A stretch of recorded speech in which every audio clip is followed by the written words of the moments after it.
નમસ્કાર મિત્રો, દેશ દુનિયાના તાજા મોટા અને મહત્વના સમાચારો વિશે વાત કરીએ તેમના પહેલા આપણે મિત્રો જણાવી દઈએ કે વિડીયોને અંત સુધી જોતા રહેજો, જેથી કરીને મિત્રો આજના દરેક સમાચાર કામના છે જે તમને મળી જાય। અને મિત્રો ગુજરાતના રોજે રોજના તાજા સમાચાર મેળવવા માંગતા હોય તો મિત્રો વિડીયોને એક લાઈક કરી ચેનલને મિત્રો જરૂરથી સબસ્ક્રાઈબ કરી લેજો, જેથી કરીને મિત્રો તમને દિવસભરના કામના સમાચાર અમારા યુટ્યુબ ચેનલ થકી મળતા રહે। તો મિત્રો આજના સમાચારો વિશે વાત કરીએ તો દૂધ ઉત્પાદકો અને ખેડૂતો માટે મોટી જાહેરાત। મહારાષ્ટ્ર સરકારે મોટી જાહેરાત કરી છે, જેમાં દૂધ ઉત્પાદકો અને ખેડૂતોને પ્રતિ લીટર 5 રૂપિયાની સબસિડી આપવામાં આવશે। આ નિર્ણય મિત્રો કેબિનેટની બેઠકમાં લેવાયો હતો। આનો લાભ મિત્રો મહારાષ્ટ્રના ખેડૂતો અને દૂધ ઉત્પાદકો જ મેળવી શકશે। રાજ્યના મિત્રો સીએમઓએ આ જાણકારી આપી છે। જેઓ મિત્રો સહકારી મંડળીઓને દૂધ સપ્લાય કરે છે તે પશુપાલકોને આ સુવિધા મળશે। તેથી મિત્રો ખાનગી ક્ષેત્રના દૂધ વિક્રેતાઓ આ સબસિડીની માંગ પણ કરી રહ્યા છે। તો જેવી રીતે મિત્રો મહારાષ્ટ્ર સરકારે દૂધ ઉત્પાદકોને સબસિડીની જાહેરાત કરી છે, તો મિત્રો શું ગુજરાતમાં પણ આવી દૂધ ઉત્પાદકના ખેડૂતો છે તેમને પણ મિત્રો સબસિડી આપવી જોઈએ કે નહીં? આના વિશે મિત્રો તમારું શું કહેવું છે? કોમેન્ટ બોક્સમાં કોમેન્ટ કરીને જરૂરથી મિત્રો તમારો અભિપ્રાય આપજો। ત્યાર પછીના સમાચારો મિત્રો કપાસની ટેકાના ભાવે ખરીદી અંગે મહત્વની જાહેરાત। કપાસની નવી સિઝન મિત્રો 1 ઓક્ટોબરથી શરૂ થઈ ગઈ છે। કપાસમાં લઘુત્તમ ટેકાના ભાવ MSP હેઠળ કપાસની ખરીદીની કામગીરી હાથ ધરવા માટે cotton corporation of India CCI કેન્દ્ર નોડલ એજન્સી હોવાને કારણે મિત્રો અમદાવાદ અને રાજકોટ શાખાના અધિકાર ક્ષેત્રમાં ગુજરાત રાજ્યમાં 30 ખરીદ કેન્દ્રો ખોલ્યા છે। ગુણવત્તા મુજબના ન્યૂનતમ ટેકાના દર મિત્રો નજીકના ખરીદ કેન્દ્રો વગેરે વિશેની વિશેષની વધુ વિગતો માટે ખેડૂતો કોટન કોર્પોરેશન ઓફ ઇન્ડિયાની મિત્રો CCI વેબસાઇટ જોઈ શકે છે, અથવા તો મિત્રો મોબાઈલ એપ્લિકેશન કોટ એલી ડાઉનલોડ કરી શકે છે। જ્યારે પણ મિત્રો કપાસના ભાવ ટેકાના ભાવના લેવલે આવશે ત્યારે મિત્રો CCI દ્વારા ખેડૂતો પાસેથી MSP ના ભાવે કપાસની ખરીદી કરવા માટે તમામ ખરીદ કેન્દ્રો પર પૂરતી વ્યવસ્થા કરવામાં આવી છે। CCI ના જણાવ્યા મુજબ મિત્રો જ્યારે પણ વ્યાજબી સરેરાશ ગુણવત્તા કપાસના ભાવ ટેકાના ભાવને સ્તરે આવશે ત્યારે મિત્રો તે ખેડૂતો પાસેથી કપાસની ખરીદી કરશે। તેમજ મિત્રો CCI લઘુત્તમ ટેકાના ભાવ પર ખેડૂતો દ્વારા લેવાયેલ કપાસની ખરીદી માટે તમામ ખરીદ કેન્દ્રો પર હાજર રહેશે। આને ધ્યાનમાં રાખીને ભારતીય કપાસ નિગમે મિત્રો કપાસના તમામ ખેડૂતોને વહેલી તકે CCI મિત્રો નજીકના ખરીદ કેન્દ્રો પર પોતાની નોંધણી કરાવવા અપીલ કરી છે। વધુમાં ખેડૂતોને કોઈ પણ સમયે ગભરાટની સ્થિતિમાં ન રહેવા વિનંતી કરવામાં આવે છે। કોઈ પણ મુશ્કેલી અથવા તો જરૂરી સહાય માટે ખેડૂતો નજીકના ખરીદ કેન્દ્રના ઇન્ચાર્જ અથવા તો શાખાના વડાનો સંપર્ક કરી શકે છે। ત્યાર પછીના સમાચારો મિત્રો PM કિસાન યોજનાના 16મા હપ્તાને લઈને મોટું અપડેટ। મિત્રો PM કિસાન યોજનાનો 16મો હપ્તો આગામી થોડા અઠવાડિયામાં જ રિલીઝ થઈ શકે છે। એવા ઘણા ખેડૂતો છે જેઓ તેમના ખાતામાં આ પૈસા પણ મેળવી શકતા નથી। મિત્રો આવા ખેડૂતોએ પહેલા તો તેમની સ્થિતિ તપાસવી પડશે। મિત્રો PM કિસાન યોજનાની સ્થિતિ દેશના ખેડૂતો માટે કેન્દ્ર અને રાજ્ય સરકારો દ્વારા અનેક પ્રકારની યોજનાઓ ચલાવવામાં આવે છે। આવી એક મોટી યોજનાનું નામ છે જેમનું નામ મિત્રો PM કિસાન યોજના છે, જેના દ્વારા ખેડૂતોને દર 3 મહિને આર્થિક સહાય આપવામાં આવે છે। મિત્રો PM કિસાન યોજનાનો 15મો હપ્તો નવેમ્બર 2023માં બહાર પાડવામાં આવ્યો હતો। ત્યારબાદ મિત્રો ખેડૂતો હવે 16મા હપ્તાની આતુરતાથી રાહ પણ જોઈ રહ્યા છે। એવું કહેવામાં આવી રહ્યું છે કે આ વર્ષે ફેબ્રુઆરીના અંત સુધીમાં 16મો હપ્તો રિલીઝ થઈ શકે છે। આનો અર્થ એ છે કે આગામી થોડા અઠવાડિયા જ ખેડૂતોના ખાતામાં પૈસા પહોંચી જશે। હવે મિત્રો સવાલ એ છે કે ખેડૂતોને કેવી રીતે ખબર પડશે કે આગામી હપ્તાના પૈસા તેમના ખાતામાં આવી રહ્યા છે કે નહીં? આ માટે મિત્રો ખેડૂતોએ તેમની PM કિસાન લાભાર્થી સ્ટેટસ અને PM કિસાન લાભાર્થીની યાદી જોવી પડશે। તમારે મિત્રો અધિકૃત વેબસાઇટ pmkisan.gov.in પર જવું પડશે। આ પછી તમારી સામે PM કિસાન યોજનાનું ઓનલાઈન ઓનલાઈન પોર્ટલ ખુલશે. અહીં તમને મિત્રો ક્નો યોર સ્ટેટસનો વિકલ્પ દેખાશે. આ પછી રજિસ્ટર્ડ મોબાઈલ નંબર અને ઓટીપી દાખલ કર્યા પછી તમને મિત્રો લાભાર્થીની સ્થિતિ જોવાનું થશે. જો તમે મિત્રો કેવાયસી પૂર્ણ કર્યું નથી તો તમારા ખાતામાં પૈસા નહીં આવે. ત્યાર પછીના સમાચારો મિત્રો, સાધન ખરીદવા મળશે 75,000 રૂપિયા સુધીની સહાય. મિત્રો, ગુજરાતના ખેડૂતોની આવક બમણી થાય તે માટે સરકાર દ્વારા અનેક પ્રકારની યોજનાઓ ચલાવવામાં આવે છે. રાજ્ય સરકાર દ્વારા ખેતીના સાધનો, વાહનો માટે સબસિડી આપે છે. આવી જ મિત્રો એક ખેડૂતલક્ષી યોજના રહેલી છે જેમનું નામ છે મિત્રો કિસાન પરિવહન યોજના. ખેડૂતો મિત્રો પાક ઉગાડે છે પછી તેમને માર્કેટિંગ યાર્ડ સુધી લઈ જવા માટે પરિવહન માટે ટ્રેક્ટર જેવા સાધનોની જરૂર પડે છે. ઘણી વખત વાહનોના અભાવે મિત્રો પાક પણ બગડી જતો હોય છે. મિત્રો, ખેડૂતોએ નુકસાન વેઠવાનો પણ વારો આવે છે. જોકે ઘણા ખેડૂતો માલવાહક વ્હીકલ પણ વાપરતા થયા છે.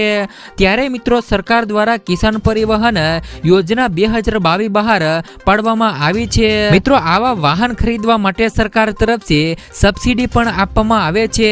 મિત્રો, ગુજરાત મહિલા એસસી અને એસટી ખેડૂતોને કુલ ખર્ચના 35% અથવા તો 75,000 રૂપિયાની સહાય બેમાંથી જે પણ ઓછું હોય તે મિત્રો મળવા પાત્ર થશે. અને મિત્રો સામાન્ય તથા અન્ય ખેડૂતોને કુલ ખર્ચના 25% અથવા તો 50,000 રૂપિયા એટલે કે મિત્રો બેમાંથી જે પણ ઓછું હોય તે મિત્રો સબસિડી મળવા પાત્ર ખેડૂતોને થશે. ત્યાર પછીના સમાચારો, મોબાઈલ ખરીદવા મળશે 6,000 રૂપિયા સુધીની સહાય. જો તમે પણ મિત્રો મોબાઈલ લઈ લીધો હોય અથવા તો લેવાનો હોય તો ગુજરાત સરકાર આપશે તમને મિત્રો 6,000 રૂપિયા સુધીની સહાય. મિત્રો, જે સ્માર્ટફોન સહાય યોજના અંતર્ગત રૂપિયા 6,000 રૂપિયાની સહાય મોબાઈલ લેવા માટે આપવામાં આવે છે. મોબાઈલ લઈ લીધો હોય અથવા તો લેવાનો હોય તો બંને કેસમાં આ સહાય મળવા પાત્ર થશે. જ્યારે મિત્રો આ યોજનાનો લાભ લેવા માટે તમારે એક ઓનલાઈન ફોર્મ ભરી સબમિટ કરવાનું હોય છે. થોડાક દિવસમાં તમે કરેલી અરજી જ્યારે મિત્રો અપ્રુવલ થશે ત્યારે તમે આપેલા એક બેંક એકાઉન્ટ નંબર પર રૂપિયા 6,000 રૂપિયાની સહાય જમા કરવામાં આવશે. જ્યારે મિત્રો આ યોજનાનો લાભ લેવા માટે તમે ખેડૂત ખાતેદાર હોવા જોઈએ. મિત્રો, ઘરના દરેક સભ્યોને આ સહાય મળવા પાત્ર રહેશે. જો કોઈ ખેડૂત ખાતેદાર રૂપિયા 13,000 રૂપિયાની કિંમતનો સ્માર્ટફોન ખરીદે તો ખરીદ કિંમતના 40% મુજબ 5200 રૂપિયા અથવા તો 6,000 રૂપિયા બંનેમાંથી જે પણ ઓછું હોય એટલે કે મિત્રો રૂપિયા 5200 રૂપિયાની સહાય મળવા પાત્ર થાય છે. ત્યાર પછીના સમાચારો, ઉત્તરાયણ પહેલા પતંગના ભાવમાં 15%નો વધારો થયો. ઉત્તરાયણને હવે થોડા જ દિવસો બાકી છે ત્યારે પતંગના ભાવમાં 15% સુધીનો વધારો નોંધાયો છે. પતંગ બનાવવા માટે વપરાતા કાગળ અને લાકડી મોંઘા થતા અને પતંગ તૈયાર કરવાની મંજૂરી વધવાને લીધે પતંગના ભાવ વધ્યા છે. જોકે મિત્રો દોરાના ભાવમાં બહુ વધારો થયો નથી.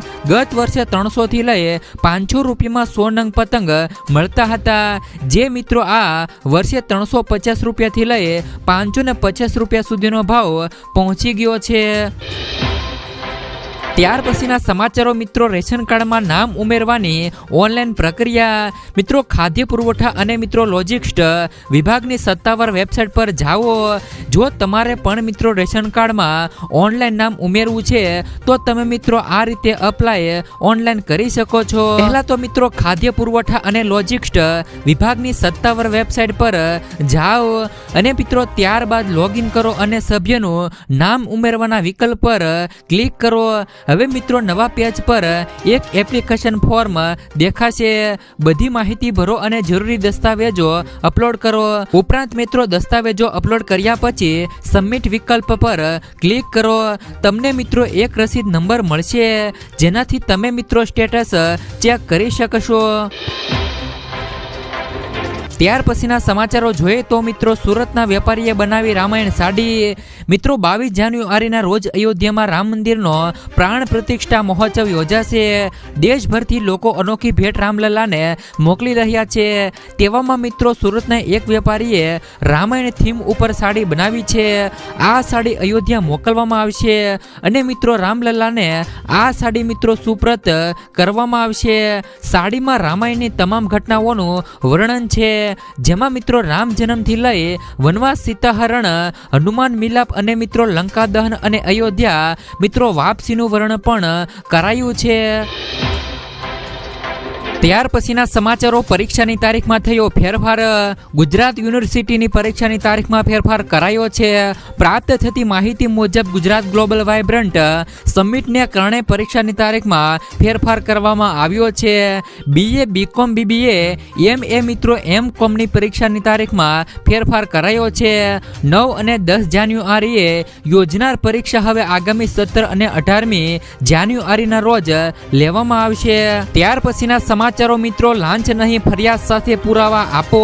જો તમારી પાસે કોઈએ લાંચની માંગણી કરી હોય અને તેના કોઈ પુરાવા કે ઓડિયો વિડીયો ફાઇલ હોય તો તમે મિત્રો 9099111055 પર વોટ્સએપ એપ કરીને તેની જાણ ગુજરાત પોલીસને કરી શકો છો. ગુજરાત પોલીસે આ નંબર સાથે ટ્વીટ કરીને જણાવ્યું છે કે લાંચ નહીં પરંતુ ફરિયાદ સાથે પુરાવા આપો. આમ કરવામાં તમે જરા પણ સંકોચ રાખ્યા વગર સંપર્ક કરો. વાચક મિત્રો, તમે પણ આ નંબર બને તેટલો વધુ ફેલાવી કરીને પોલીસને મદદ કરી શકો છો. ત્યાર પછીના સમાચારો ગુજરાત સરકારે કયા આધારે લીધો નિર્ણય. મિત્રો બિલ્કિસ બાનો કેસમાં મિત્રો એસસીએ પૂછ્યું છે કે ગુજરાત સરકારે 11 દોષિતોને મુક્ત કરવાનો આદેશ કયા આધારે આપ્યો હતો. જે રાજ્યમાં ગુનેગાર પર કેસ કરવામાં આવે છે અને સજા કરવામાં આવે છે એ જ સરકાર ગુનેગારોને માફ કરવાની અરજી પર નિર્ણય લઈ શકે છે. ગુજરાત સરકારને ગુનેગારોની સજા માફ કરવાનો અધિકાર નથી. આ અંગે માત્ર મહારાષ્ટ્ર સરકાર જ નિર્ણય લેવા સક્ષમ છે, કારણ કે મિત્રો આ કેસની સુનાવણી મહારાષ્ટ્રની કોર્ટમાં ચાલી રહેલી હતી. ત્યાર પછીના સમાચારો મિત્રો ફેબ્રુઆરીમાં ગુજરાતમાં પડશે વરસાદ. હવામાન નિષ્ણાત અંબાલાલ પટેલની આગાહી મુજબ ગુજરાતમાં ફેબ્રુઆરી 8 અને 9 તારીખે વરસાદની શક્યતા છે. દરમિયાન મિત્રો દક્ષિણ ગુજરાત અને સૌરાષ્ટ્રમાં વરસાદની સંભાવના છે. મિત્રો ઉત્તર મધ્ય ગુજરાત અને કચ્છમાં પણ વરસાદ આવશે. આણંદ, અમદાવાદ અને ગાંધીનગરમાં વરસાદ પડી શકે છે. ફેબ્રુઆરીની શરૂઆતમાં પશ્ચિમી વિપક્ષનું જોર વધશે. 17 અને 18 ફેબ્રુઆરીએ હવામાન બદલાશે. તે દરમિયાન પણ મિત્રો વરસાદ પડી શકે છે. ત્યાર પછીના સમાચારો મિત્રો બાળકોને મોબાઈલ આપતા પહેલા ચેતજો. માતા પિતા તેમના બાળકોને રમવા માટે સ્માર્ટફોન આપે છે, પરંતુ મિત્રો ચેમ્પિયન લેબ્સ દ્વારા કરાયેલ સર્વેમાં જાણવા મળ્યું છે કે આ બિલકુલ સારું નથી. બાળકોને ફોન આપવાથી તેઓ ત્યારે તેમનામાં માનસિક સમસ્યાઓ ઊભી થઈ શકે છે. 40 થી વધુ દેશોમાં કરવામાં આવેલા આ સર્વેમાં બાળપણથી જ ફોનનો વધુ પડતો ઉપયોગ કરનારા લોકોમાં આત્મહત્યાના વિચારો, ગુસ્સો અને વાસ્તવિકતાથી મિત્રો અલ્પિતા જેવા લક્ષણો જોવા મળ્યા હતા.